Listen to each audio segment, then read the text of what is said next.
दिल्ली में आम आदमी पार्टी के बड़े नेताओं के घर पर ईडी की छापेमारी चल रही है। आप सांसद एनडी गुप्ता और सीएम अरविंद केजरीवाल के निजी सचिव विभव समेत कई नेताओं के घर ईडी की टीम पहुंची है।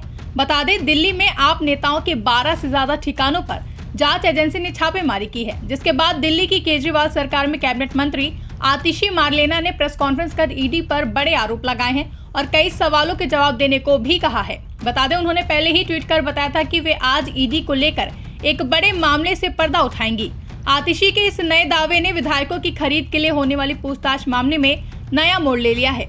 मंत्री आतिशी ने प्रेस कॉन्फ्रेंस की है, जहां आतिशी ने प्रेस कॉन्फ्रेंस में कहा है कि आम आदमी पार्टी को डराने के लिए आज सुबह 7 बजे से ही आम आदमी पार्टी से जुड़े नेताओं के घर रेड शुरू हो गई है, लेकिन आम आदमी पार्टी डरने वाली नहीं है। आइए सुनते हैं आतिशी मारलेना की प्रेस कॉन्फ्रेंस। मैंने ट्विटर के माध्यम से ये बताया था कि आज सुबह 10 बजे मैं ईडी पर एक बहुत बड़ा एक्सपोजे करने वाली हूं। इस एक्सपोजे को रोकने के लिए, आम आदमी पार्टी को डराने के लिए, आम आदमी पार्टी को चुप कराने के लिए आज सुबह 7 बजे से ही आम आदमी पार्टी से जुड़े हुए लोगों के घर पर, आम आदमी पार्टी के नेताओं के घर पर ईडी की रेड शुरू हो गई है। हमारे सांसद और आम आदमी पार्टी के ट्रेजरर एनडी गुप्ता जी के घर पे रेड हो रही है। ऐसा सुनने में आ रहा है कि उनके पीए के घर पे रेड हो रही है। मुख्यमंत्री अरविंद केजरीवाल जी के पीए के घर पे रेड हो रही है। और अभी खबरें आ रही हैं कि शायद आज दिन भर में आम आदमी पार्टी के कई और नेताओं के घर पर ईडी रेड करने वाली है। ये क्या प्रयास है ईडी का?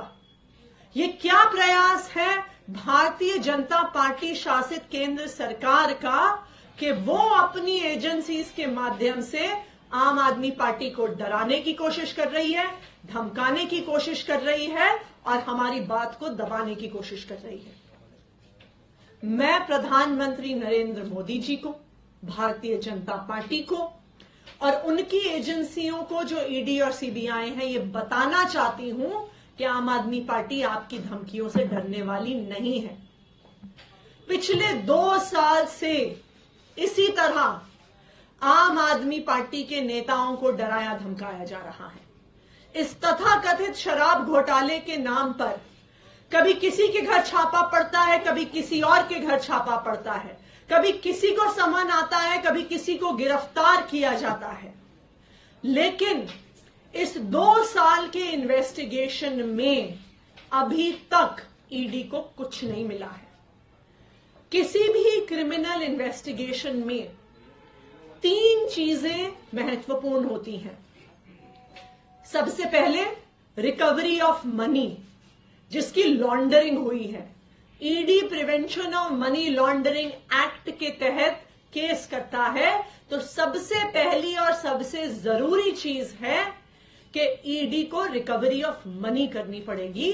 लेकिन 2 साल में सैकड़ों रेड के बाद भी 1 रुपए की भी रिकवरी ईडी नहीं कर पाई है।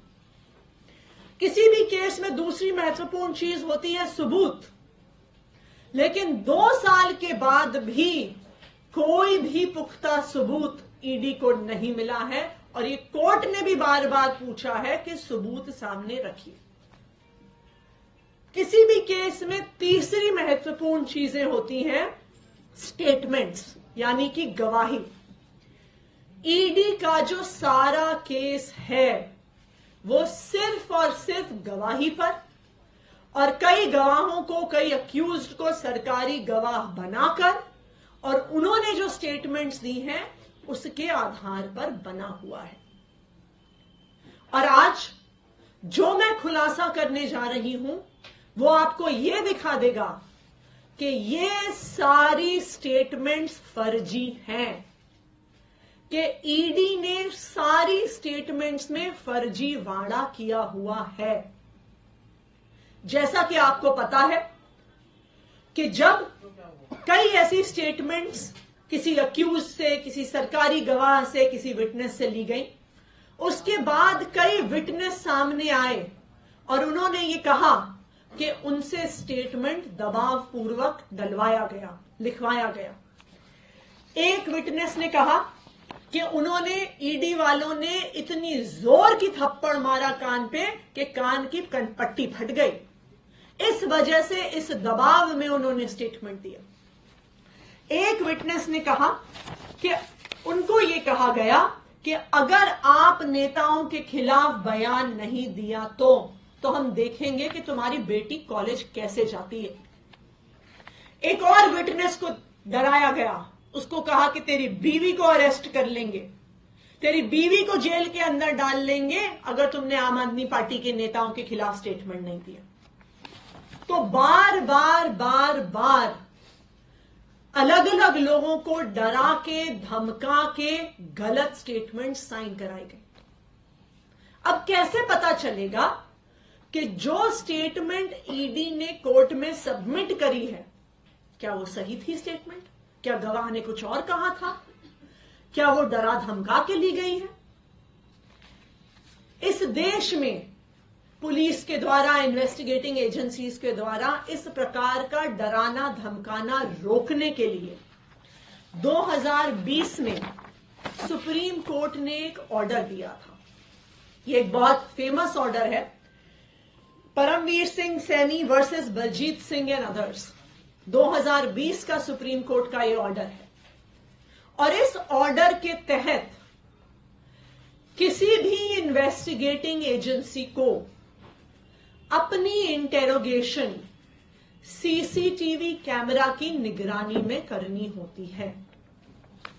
इस जजमेंट के तहत यह बहुत स्पष्ट तौर से लिखा है कि यह जजमेंट ईडी पर भी लागू होता है। ना सिर्फ इतना, इस ऑर्डर में यह भी साफ तौर पर लिखा है कि सीसीटीवी कैमरा की फुटेज सिर्फ वीडियो फुटेज नहीं हो सकती है। इसमें लिखा है CCTV cameras that have to be installed must necessarily consist of audio as well as video footage. ये सुप्रीम कोर्ट का आदेश है। क्यों? क्योंकि अगर ऑडियो और वीडियो फुटेज नहीं होगी तो यह सबूत नहीं बचेगा कि क्या किसी विटनेस को डराया गया, क्या किसी विटनेस को धमकाया गया। जो विटनेस ने बोला और जो कागज में लिखा गया क्या वो एक ही चीज है या वो अलग अलग चीज है। इसीलिए सुप्रीम कोर्ट ने यह आदेश दिया। इसी आदेश को रीआइटरेट किया सीबीआई के स्पेशल कोर्ट में एक्साइज पॉलिसी मैटर में ही जस्टिस एमके नागपाल ने, और यह किया उन्होंने 19 जुलाई को, जब एक अक्यूज्ड ने ईडी की सीसीटीवी की फुटेज मांगी। तो इसी सुप्रीम कोर्ट के ऑर्डर का हवाला देते हुए एमके नागपाल जी ने कहा कि यह हर विटनेस का, हर अक्यूज्ड का अधिकार है कि उन्हें सीसीटीवी फुटेज मिले with audio and with video. Audio footage को डिलीट कर दिया गया है इन्फोर्समेंट डायरेक्टोरेट द्वारा, ईडी द्वारा। ये क्या दिखाता है कि जो एक तो रिकवरी नहीं हुई, सबूत नहीं मिला, और जो स्टेटमेंट्स थी, जो एकमात्र आधार थी ईडी के केस का, वो सारी स्टेटमेंट्स भी फर्जी हैं। क्योंकि अगर स्टेटमेंट फर्जी नहीं होती तो आपको ऑडियो डिलीट करने की क्या जरूरत थी।